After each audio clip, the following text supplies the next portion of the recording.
Hey, good morning, ladies, and welcome to Facebook Live Friday with me. My name's Heather Petherick. I am the soul and sass behind the popular Facebook group for female business leaders of style, wit, and substance. I am so glad you are here on a Friday joining me. Hey, if you are joining live, type live in the comments. If you are joining the replay, type in replay, because I love seeing when and how you're able to join with us today. So today, our topic is all about the lonely leader syndrome. Dun, dun, dun.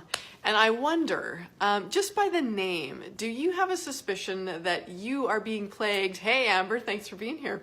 If you are suffering from the lonely leader syndrome. First off, let me tell you, hey, Viola. Oh, I love that you are here. Mwah, miss you, dear. So, lonely leader syndrome.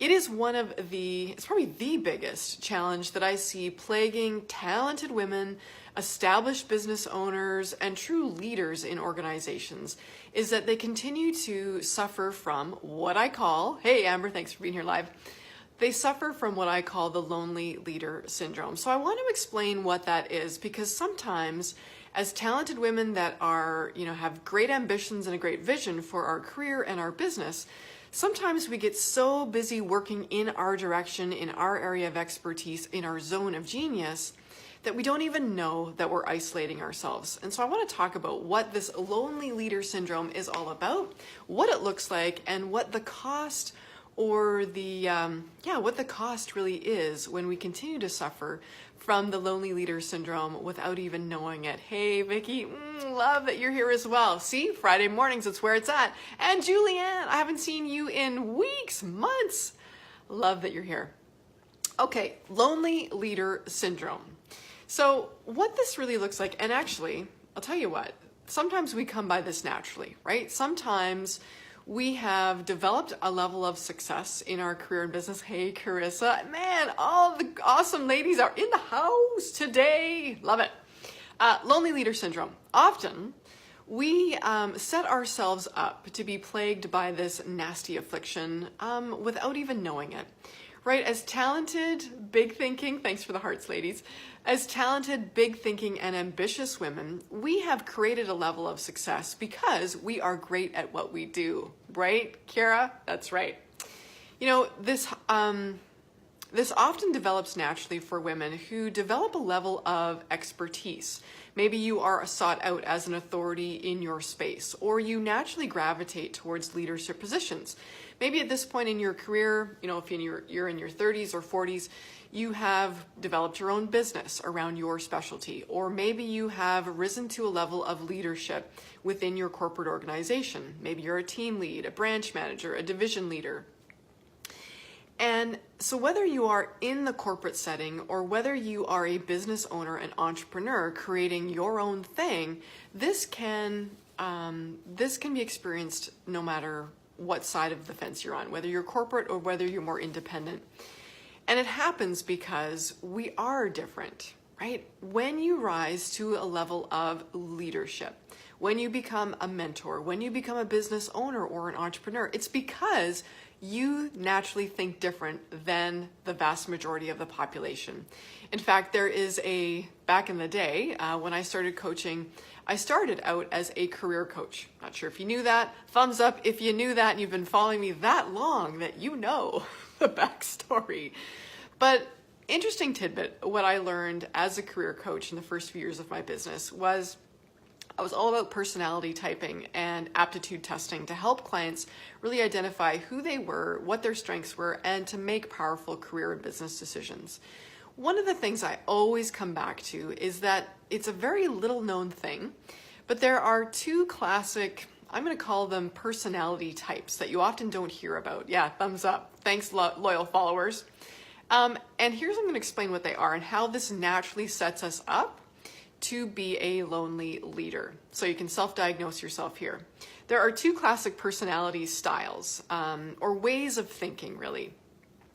One is described as a generalist Think of a generalist as someone who works in the beehive of humanity, right? You like to work in and amongst, side by side, shoulder to shoulder with a lot of other people.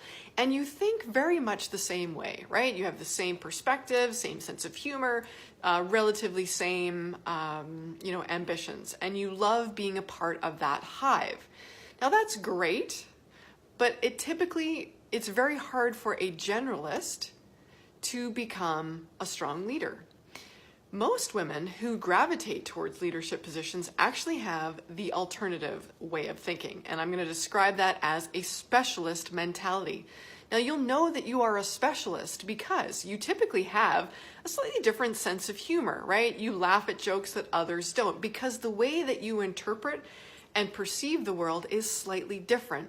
In fact, when we talk about generalists and specialists, generalists make up about 70% of the population. It's just the way we're wired, it's how we're born, it's the way our brain thinks.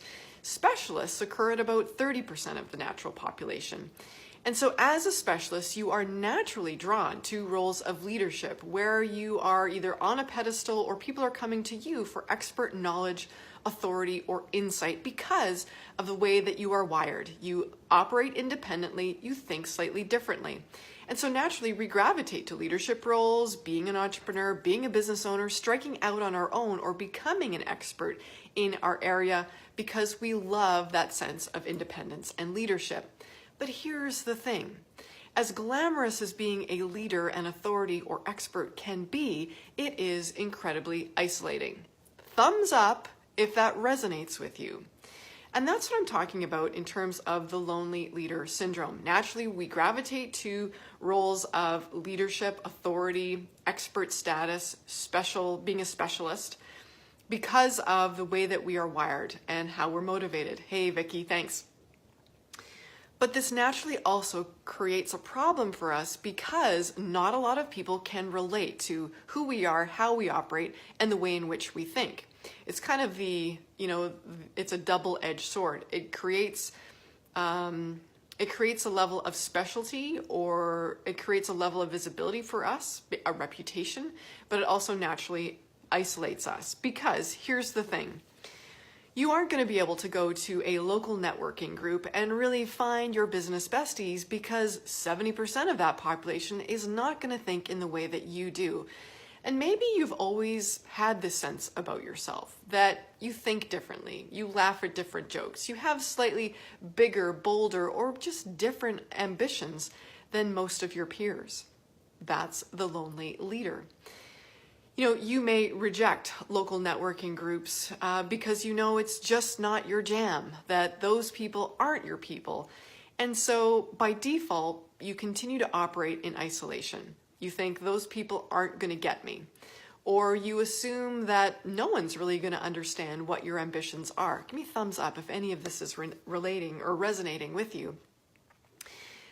The other thing that often happens for lonely leaders is that we isolate for good reason, right? If we are a leader inside of an organization, there is an element of needing to put on a brave face, pointing the way for others, and showing relatively little vulnerability or uncertainty because we need to be a strong presence in that organization or for our business team because we are the leader.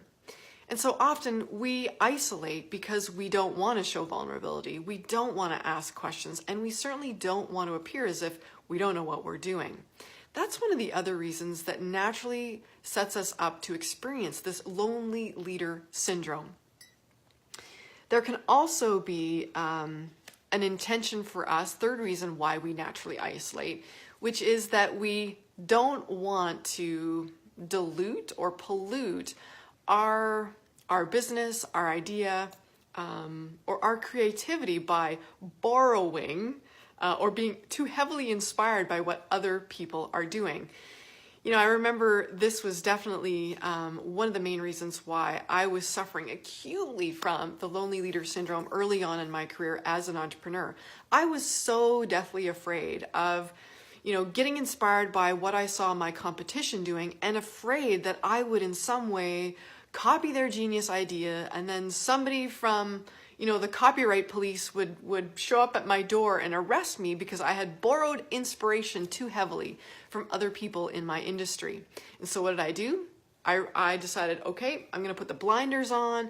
I'm not going to look what my competition is doing because I don't want to plagiarize or copy too heavily inspiration from other people.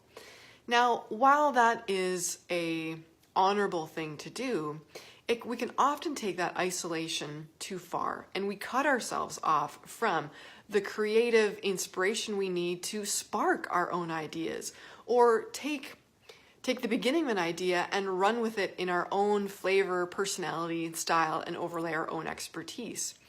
So sometimes lonely leaders make it even worse for themselves by putting the blinders on, not getting in a place of inspiration, and continuing to stagnate.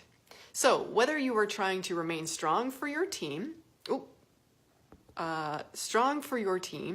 or whether you were trying to prevent you from plagiarizing or copycatting someone else, or simply because you know or assume that not everyone is going to get you, that you have relatively few peers, all of these logical reasons can set you up for stagnation, for burnout, for really a creative void, if you will, and sucking the life force out of really what makes you a powerful leader. So that is what I wanted to share with you ladies today, because it is one of the biggest hurdles, one of the biggest pain points of women that I work with, whether you are an established business leader inside of an organization or whether you're an entrepreneur growing your own empire. The lonely leader syndrome, we're often set up to naturally isolate and cut ourselves off from the very support, inspiration, and accountability we need to continue to drive forward and lead our organization and our team. But often we don't, for very good reasons, thinking that no one else is going to get us, I don't want to copycat, or that, as I said, we want to remain strong and stoic. So ladies, I'd love to know, as I'm sharing this with you, what your experience of the lonely leader syndrome is. I know I've got lots of you still here enjoying this Facebook Live, so let's be a little interactive, shall we? Amber, Viola, Vicky, Julie, Carissa, Kiara, and the rest of you beautiful ladies, let me know, what is your experience of the lonely leader syndrome?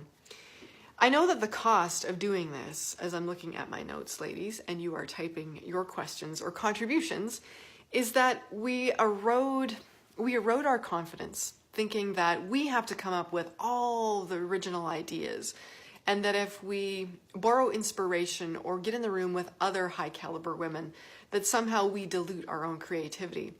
And in fact, I have found it is the actual opposite. But here's the thing, as a lonely leader, as a woman in a position of authority and expertise, in a position of leadership, it is our duty. It is our duty and obligation that we must seek out other women of similar caliber to roll up our sleeves and link arms with. Otherwise, we do risk continually eroding our confidence, burning out and extinguishing the creativity and the boldness, the charisma that makes us powerful as leaders. But not everybody is going to understand who you are and what you are up to, which is why it is so important to strategically seek these groups out. Viola said, oh, hi, Kara. Viola says, totally agree, especially on the ideas and especially on not feeling understood. Also avoiding network meetings. Oh God, I know.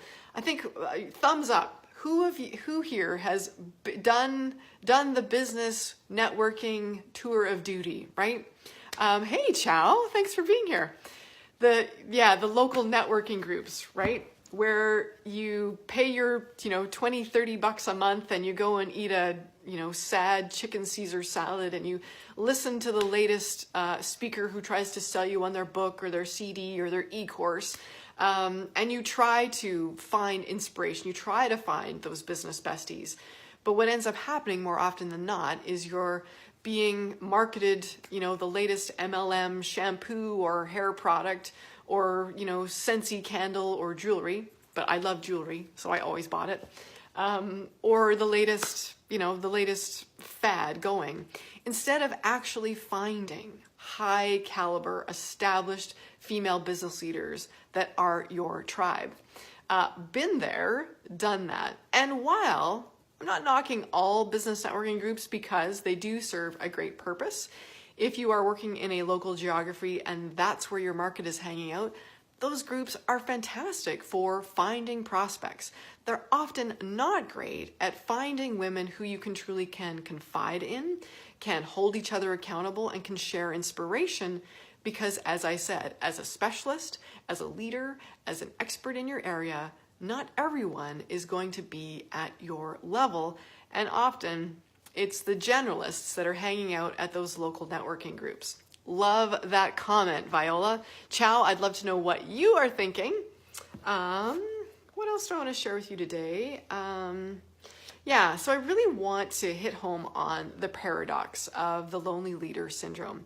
That as a leader, you are naturally set up to think and behave differently in ways that others aren't necessarily going to get.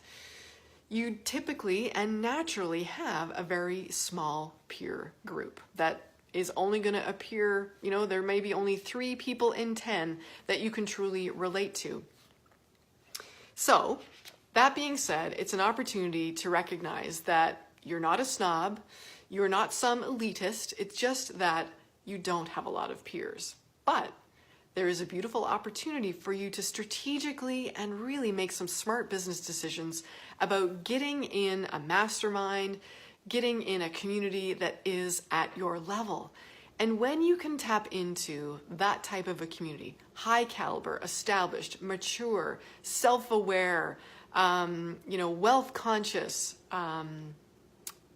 that type of woman, it is amazing what can happen when a critical mass of high caliber and naturally intelligent women get together that truly have each other's back.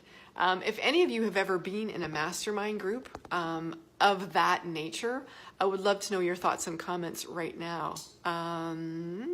Ladies, what else did I want to share with you today? The risk that we run as lonely leaders is that we continue to isolate. We continue to cut ourselves off from the support and inspiration we need to stay fresh, bold, and fresh and bold in our leadership. And we end up beating ourselves up because we think there's something wrong with us, that we're snobs, that we, just need to take a pill and be like everyone else. When truly, my dear, nothing could be closer to the truth. That you are a leader, that you think differently, and it is your duty to continue to light up this world and find women who do truly get you. So, ladies, that's the nugget I wanted to share with you today about the lonely leader syndrome. Again, if you're watching the replay, please type your comments and contributions below. I check back throughout the day to see who's here and how I can support you. Give me a thumbs up if you know that you can relate to the lonely leader syndrome, and post your questions. I can always do additional Facebook Lives about this to support you. Viola says, haha, your biz incubator group. Oh, love you, Viola. And that's a great sort of, thank you for that plug. Ladies, if you've never had the opportunity to work with me before, what you need to know is that I have developed a specialty as a lonely leader of creating really close-knit, well-curated communities of high-caliber women for lonely leaders so that you don't burn out. You continue to be supported and inspired and are surrounded by a group of women that truly have your back. Viola, I appreciate you being one of those women. And for the rest of you, thank you so much for being here. I hope you have a great Friday, and we'll talk again soon. Mwah! To all you lonely leaders, love you very much. Take care for now.